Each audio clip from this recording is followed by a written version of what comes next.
Assalamualaikum warahmatullahi wabarakatuh. Selamat pagi anak-anak semua.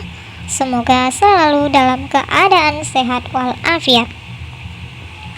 Sebelum kita memulai pembelajaran, lebih baik kita baca doa terlebih dahulu. Bismillahirrahmanirrahim.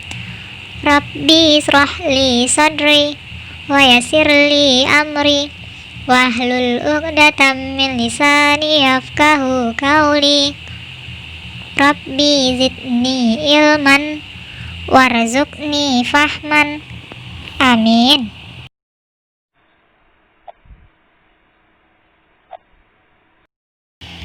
Nabi Syuaib adalah anak dari Anwas bin Ishaq bin Ibrahim. Beliau diutus oleh Allah ke negeri Madian.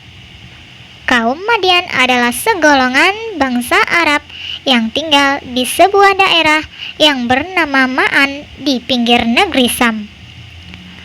Mereka terdiri dari orang-orang kafir yang tidak mengenal Allah. Cara hidup dan adat istiadat mereka sudah jauh dari ajaran agama dan pengajaran Nabi sebelum Nabi Syuaib. Kemungkaran, kemaksiatan, dan tipu-menipu dalam pergaulan merupakan perbuatan dan perilaku yang lumrah dan rutin. Kecurangan dan pengkhianatan dalam hubungan dagang seperti pemalsuan barang, kecurian dalam takaran dan timbangan menjadi ciri yang sudah sebati dengan mereka. Nabi Syuaib menyeru kepada umatnya agar meninggalkan perbuatan dan kelakuan yang dilarang oleh Allah, serta membawa kerugian bagi sesama, serta mengakibatkan kerusakan dan kebinasaan masyarakat. Mereka diajak agar berperilaku adil, jujur terhadap diri sendiri dan terutama terhadap orang lain, meninggalkan pengkhianat dan kezaliman serta perbuatan curang dalam hubungan dagang, merampas hak milik seseorang, dan penindasan terhadap orang yang lemah dan miskin. Dakwah dan ajakan Nabi Syuaib disambut oleh mereka, terutama penguasa, pembesar, serta orang-orang kaya, dengan ejekan dan olok-olok semata. Ejekan dan olok-olokan mereka didengar dan diterima Nabi Syuaib dengan kesabaran dan kelapangan dada.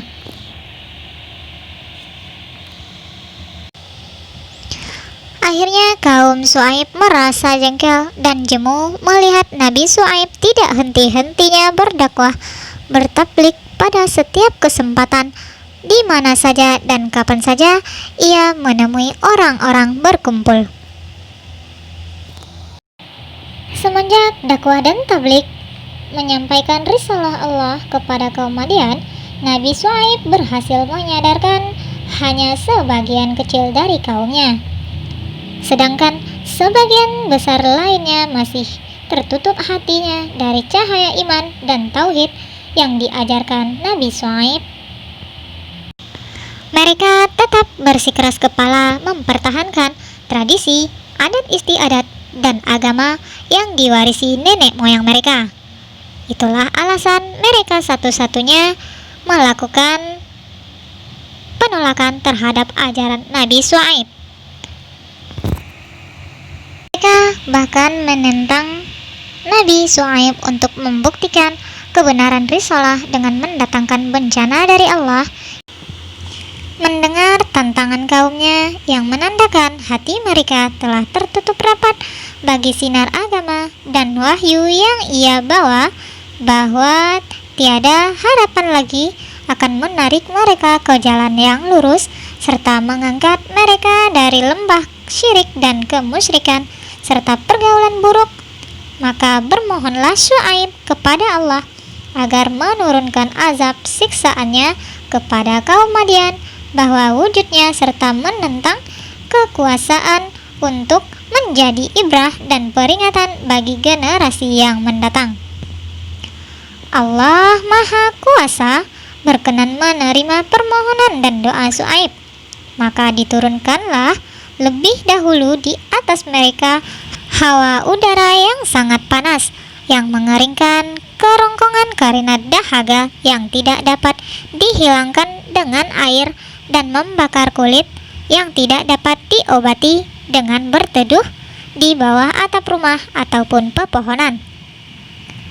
Di dalam keadaan mereka yang sedang bingung, panik, berlari-lari ke sana kemari, mencari perlindungan dari terik panasnya matahari yang membakar kulit dan dari rasa dahaga karena keringnya kerongkongan, tiba-tiba terlihat di atas kepala mereka gumpalan awan hitam yang tebal.